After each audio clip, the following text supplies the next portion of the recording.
আসসালামু আলাইকুম ওয়া রাহমাতুল্লাহ। আজ একটি গুরুত্বপূর্ণ বিষয় নিয়ে আপনাদের সামনে হাজির হয়েছি। আজকের এই ভিডিওতে আমি দেখাবো কিভাবে আপনারা নিজেরাই করোনা ভাইরাসের টিকার জন্য নিবন্ধন করবেন। আমরা জানি করোনা ভাইরাসের টিকা বর্তমানে একটি বাস্তবতা। আজ হোক কাল হোক আমাদের সকলকেই এই টিকা গ্রহণ করতে হবে। তো এই টিকা গ্রহণ করার পূর্বে আমাদের যে কাজটি করতে হয় সেটি হচ্ছে আমাদেরকে টিকার জন্য নিবন্ধন করতে হয়। তো আমরা অনেকেই জানি না যে কিভাবে এই টিকার জন্য আমরা নিবন্ধন করব। তো এর জন্য আমাদেরকে বিভিন্ন মানুষের পেছনে দৌড়াতে হয়। এক্ষেত্রে আমাদের সময় এবং অর্থ উভয়টাই ব্যয় হয়। কিন্তু আমরা যদি একটু চেষ্টা করি তাহলে আমরা নিজেরাই কিন্তু এই টিকার নিবন্ধন করতে পারি এবং পাশাপাশি অন্যদেরকেও নিবন্ধন করিয়ে দিয়ে আমরা কিছু উপকার করতে পারি এবং কিছু টাকাও কিন্তু আমরা উপার্জন করতে পারি। হ্যাঁ, এটি সম্ভব। যদি আপনার পিসি বা ল্যাপটপ যদি নাও থাকে, যদি আপনার একটি অ্যান্ড্রয়েড ফোন থাকে, সেই ফোনের সাহায্যেও কিন্তু আপনি করোনা ভাইরাসের টিকার জন্য নিবন্ধন করতে পারবেন। তো করোনা ভাইরাসের টিকার জন্য কিভাবে নিবন্ধন করবেন এটা আমি পার্ট টু পার্ট আজকের এই ভিডিওতে আমি আপনাদেরকে দেখাবো। আশা করি ভিডিওটি শুরু থেকে শেষ পর্যন্ত আপনারা দেখবেন এবং আপনারা এই কাজগুলো আপনারা নিজেরাই করতে পারবেন। তো চলুন শুরু করে দিই। তো প্রথমে আমাদেরকে যেটি করতে হবে সেটি হচ্ছে আমাদের ফোন বা পিসির কোনো ব্রাউজারে গিয়ে আমাদেরকে লিখতে হবে সুরক্ষা, SUROKKSA, সুরক্ষা। সুরক্ষা লেখার সাথে সাথে দেখেন এখানে সাজেশন চলে আসছে যে সুরক্ষা বিডি। তো এই সুরক্ষা বিডিতে আমরা ক্লিক করব। ক্লিক করার পরে এখানে দেখুন আমাদের সামনে নতুন ইন্টারফেস আসছে। এখানে surakha.gov.bd, এটি একটি সরকারি ওয়েবসাইট। তো এই ওয়েবসাইটের মেন যে পেজ রয়েছে এই পেজে আমরা চলে যাব। এখানে দেখুন এই যে সুরক্ষা লেখা আছে, আমরা এখানে চলে যাব। তো এখানে যাওয়ার পরে দেখেন একটা ওয়েবসাইট আমাদের সামনে ওপেন হয়েছে এবং এই ওয়েবসাইটে বেশ কিছু অপশন আছে। মূলত এই ওয়েবসাইটটাই তৈরি করা হয়েছে করোনা ভাইরাস সংক্রান্ত। তো এখানে ভ্যাকসিনের কার্ড এবং ভ্যাকসিনের যে সনদ আছে এগুলি আমরা এই ওয়েবসাইটের মাধ্যমে আমরা ডাউনলোড করতে পারবো এবং এটার মাধ্যমে আমরা নিবন্ধন করতে পারবো। তো প্রথমে আমি এটার কিছু ফাংশন রয়েছে সেগুলি আমি আপনাদেরকে দেখিয়ে দিচ্ছি সংক্ষিপ্তভাবে। এখানে দেখুন প্রথমে আছে যে মেনু বার, এই মেনু বারে প্রথমে আছে হোম, এরপরে যেটি আছে সেটি হচ্ছে নিবন্ধন, এরপরে আছে নিবন্ধন পাসপোর্ট। অর্থাৎ আপনি যদি পাসপোর্টের সাহায্যে নিবন্ধন করতে চান তাহলে আপনি এটাতে ক্লিক করে আপনি সহজেই নিবন্ধন করতে পারবেন। আরেকটি কথা হচ্ছে যদি আপনি বিদেশগামী হন এবং আপনার খুব জরুরি যদি ভ্যাকসিনের প্রয়োজন হয় তাহলে আপনি পাসপোর্টের সাহায্যে নিবন্ধন করবেন। এরপর হচ্ছে নিবন্ধন স্ট্যাটাস, আশা করি এটা কি এটা বুঝতে পারছেন। এবং এরপরে হচ্ছে টিকা কার্ড, অর্থাৎ নিবন্ধন করার পরে আমাদেরকে একটি টিকা কার্ড এখান থেকে ডাউনলোড করতে হবে এবং সেই কার্ডটি নিয়ে আমাদেরকে নির্দিষ্ট জায়গায় নির্দিষ্ট সময়ে আমাদেরকে গিয়ে ভ্যাকসিন দিতে হবে। তো এই কার্ডটা এই অপশন থেকে আমাদেরকে ডাউনলোড করতে হবে। এরপরে হচ্ছে টিকা সনদ, যে করোনা ভাইরাসের যে ভ্যাকসিন, এই ভ্যাকসিন দেওয়ার পরে আমাদেরকে একটি সনদ দেওয়া হবে এবং এই সনদটি খুব গুরুত্বপূর্ণ। তো এই সনদটি আমরা এখান থেকে ডাউনলোড করে নেব। এরপরে কারো টিকা সনদ যদি যাচাই করতে চান তাহলে এই ফাংশনে গিয়ে এই টিকা সনদ যাচাই, এই লিঙ্কে গিয়ে আমরা যাচাই করতে পারবো। তো এই হচ্ছে মোটামুটি এই ওয়েবসাইটের ব্যাপার স্যাপার। তো আমরা এখন আসি কিভাবে আমরা করোনা ভাইরাসের টিকার জন্য নিবন্ধন করব। তো যেহেতু আমরা এনআইডি কার্ডের মাধ্যমে নিবন্ধন করব, তো আমাদের প্রথমে প্রয়োজন হবে একটি এনআইডি কার্ড। এখানে দেখুন লেখা আছে খুব সুন্দর করে। এরপরে আমাদের প্রয়োজন হবে একটি ফোন, এরপরে বাদবাকি তথ্য যা লাগে এগুলি। তো এখন আমরা এনআইডি কার্ডের মাধ্যমে নিবন্ধন কিভাবে করতে হয় এখন আমরা সেটা দেখব। তো নিবন্ধন করার জন্য আমি এই যে নিবন্ধন অপশন আছে এই নিবন্ধন অপশনে ক্লিক করলাম। তো ক্লিক করার পরে দেখেন আমার সামনে নতুন একটা উইন্ডো এসেছে এবং এই উইন্ডোতে বিস্তারিত লেখা আছে। এখানে দেখুন লেখা আছে নিচের ফর্মে আপনার জাতীয় পরিচয়পত্র ও মোবাইল নম্বর যাচাইপূর্বক নিবন্ধন সম্পন্ন করুন। তো এখানে দেখুন পরিচয় যাচাই, এখানে শ্রেণী বা ধরন নির্বাচন করতে বলা হয়েছে। এখানে যদি আমি ক্লিক করার পরে দেখুন এখানে কিন্তু বিস্তারিত বিভিন্ন ক্যাটাগরি এসেছে। তো আপনি যার জন্য করবেন বা যদি আপনি নিজের জন্য নিবন্ধন করেন তো আপনার যে ক্যাটাগরি আছে সেই ক্যাটাগরি এখান থেকে খুব দেখে খুব সুন্দরভাবে এখানে আপনি পূরণ করে দিবেন। তো আমি এখানে দিচ্ছি নাগরিক নিবন্ধন 25 বছর ও তদূর্ধ্ব। তো আমি এটাই ক্লিক করলাম।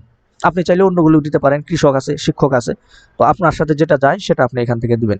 তো দেওয়ার পরে এখানে দেখুন নিচে যেটা আসছে যে জাতীয় পরিচয়পত্র নম্বর, এখানে যে স্মার্ট কার্ড আছে বা এনআইডি কার্ড আছে, এই কার্ডের নম্বর এখানে আমাদেরকে দিতে হবে। তো নম্বর কিন্তু ভুল দেওয়া যাবে না, সঠিক নাম্বার দিতে হবে। তো আমি এখানে নাম্বার দিয়ে দিচ্ছি।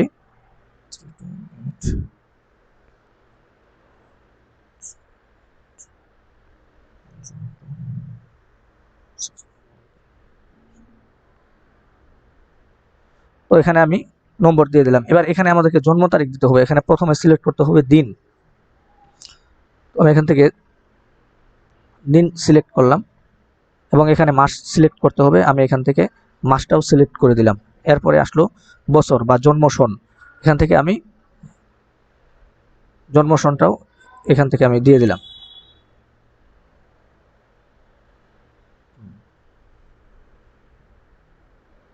এরপরে দেখেন এখানে একটি ক্যাপচার আসছে, এই ক্যাপচারটি সঠিকভাবে পূরণ করতে হবে। এবং এখানে একটি কথা মনে রাখবেন যে এখানে যেভাবে দেওয়া আছে হুবহু ওইভাবেই দিতে হবে। এবং তবে আপনি এই ক্যাপচারটি পূরণ করার সময় মাঝখানে কোনোভাবেই কোনো ধরনের স্পেস দিবেন না। এবং যেগুলি বড় অক্ষরে আছে বড় অক্ষরগুলি বড় অক্ষরেই দিতে হবে, ছোট অক্ষরে দিলে আপনার এই কাজটি কিন্তু হবে না। তো আমি এখানে ক্লিক করলাম, যাচাইকরণে ক্লিক করার পরে তো যদি এনআইডি কার্ডের নম্বর এবং সব কিছুই যদি ঠিক থাকে, জন্ম সন তারিখ মাস যদি ঠিক থাকে, তাহলে দেখবেন অটোমেটিক এখানে এনআইডি কার্ডের যে তথ্য আছে বা যার কার্ড দিয়ে আপনি কাজটি করছেন তার সমস্ত তথ্য কিন্তু দেখুন এখানে চলে আসছে। তো আমি নিচে চলে গেলাম, বাদ বাকি কাজগুলি করে নেই। তো এখানে দেখুন প্রথমে লেখা আছে যে বর্তমান ঠিকানা, যে ঠিকানায় ভ্যাকসিন গ্রহণ করতে ইচ্ছুক। অর্থাৎ আপনি যদি রংপুরের মানুষ হন কিন্তু আপনি থাকেন ঢাকায় এবং আপনি ঢাকাতে এই ভ্যাকসিনটা নিতে ইচ্ছুক, তাহলে কিন্তু আপনাকে এই ঢাকার ঠিকানাটা এখানে সিলেক্ট করতে হবে। এখানে যদি আপনি রংপুরের ঠিকানা দেন তাহলে কিন্তু হবে না।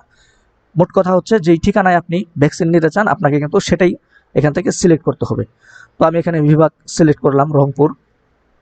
এরপর এখান থেকে জেলা সিলেক্ট করতে হবে। এখানে অটোমেটিক রংপুর বিভাগের প্রত্যেকটা জেলায় কিন্তু এখানে নামগুলি এসে গেছে। আমি নির্দিষ্ট জেলার উপর ক্লিক করে শুধু এখানে বসিয়ে দিলাম।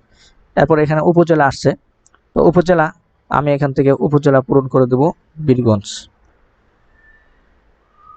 এখানে দেখুন ইউনিয়ন বা পৌরসভা, তো এখানে আমি ইউনিয়ন সিলেক্ট করে দিলাম। এবার এখানে ওয়ার্ড চাচ্ছে, এখানে আমি ওয়ার্ড পূরণ করে দিলাম। এবার দেখুন এখানে একটি অপশন আসছে যে কেন্দ্রে টিকা নিতে ইচ্ছুক, কেন্দ্রের নাম। তো এখান থেকে যেহেতু বর্তমানে উপজেলা স্বাস্থ্য কমপ্লেক্সের মাধ্যমেই এই টিকাগুলি দেওয়া হয়, তো এখানে শুধু একটা অপশন আসছে। ভবিষ্যতে যদি ইউনিয়ন পরিষদের মাধ্যমে দেওয়া হয় তাহলে এখানে ওই অপশনটাও এখানে অটোমেটিক চলে আসবে। তো এগুলি সিলেক্ট করার পরে দেখুন এখানে একটি অপশন আসছে যে আমি শপথ করিয়া বলিতেছি যে এই ফর্মে বর্ণিত তথ্যাদি আমার জ্ঞান ও বিশ্বাস মতে সম্পূর্ণ সত্য। এখানে কিন্তু টিক মার্ক দিতে হবে। এখানে যদি টিক মার্ক না দেন তাহলে কিন্তু এটা হবে না। তো এখানে টিক মার্ক করে দিলাম। টিক মার্ক করে দেওয়ার পরে কিন্তু এখানে সংরক্ষণ করুন এই অপশনটাতে, এই বাটনটাতে আমাদের ক্লিক করতে হবে। তো এখানে আমি একটা একটু ভুল হয়ে গেছে যে এখানে একটা ফোন নাম্বার দেওয়ার প্রয়োজন ছিল, কিন্তু আমি ফোন নাম্বারটা এখানে দিইনি। তো অটোমেটিক আমি এখানে ফোন নাম্বারটি দিয়ে দিলাম। দেওয়ার পরে আমি এখানে সংরক্ষণ করুন এর উপর ক্লিক করলাম।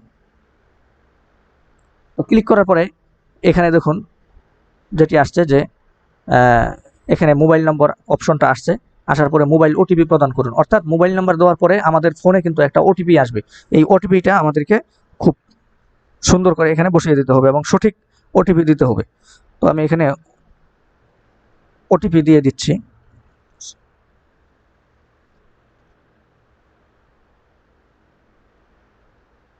তো ওটিপিটা দেওয়ার পরে দেখুন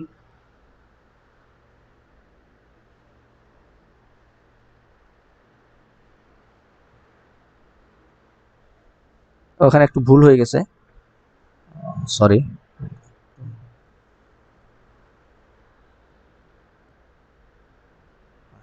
এবার ঠিক আছে। তো এখানে দেখুন নতুন একটা ইন্টারফেস আমাদের সামনে আসছে যে এখানে কোভিড-19 ভ্যাকসিন নিবন্ধন সম্পন্ন হয়েছে, অর্থাৎ আমাদের নিবন্ধন কাজ একেবারে সাকসেসফুল।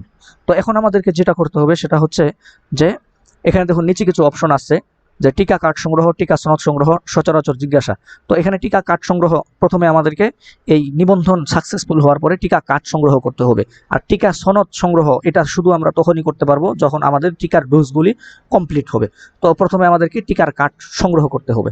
তো এই টিকার কার্ড সংগ্রহ করলে এখানে আমাদেরকে পুনরায় তথ্য দিতে হবে।